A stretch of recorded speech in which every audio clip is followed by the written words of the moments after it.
Assalamualaikum warahmatullahi wabarakatuh. Balik malih ing basa Jawa kelas 4 isih ing bab 2 yaiku cerita wayang. Nandharake cerita wayang. Miturut kriteria watak lan sifat-sifate, wayang kapérang dadi pirang-pirang jenis yaiku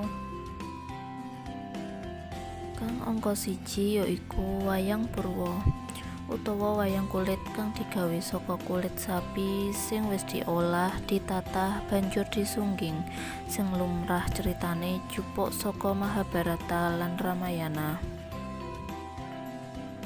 Kang angka 2 yaiku wayang wong, yaiku cerita wayang kulit kang dipragakake dening wong utawa menungsa.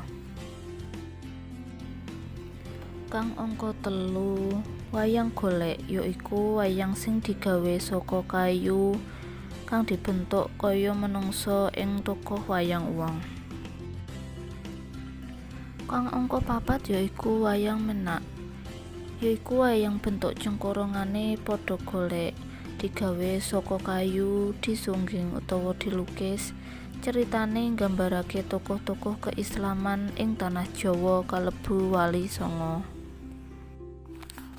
Kang angka 5 yaiku wayang beber, wayang sing ceritane digambar utawa dilukis ing kain amba sing wujude geber utawa tonil. Yen pentas utawa pagelaran gelar geber sing saben kain isine siji cerita, tuladha cerita Jaka Tarub, Raden Panji lan sapanunggalane.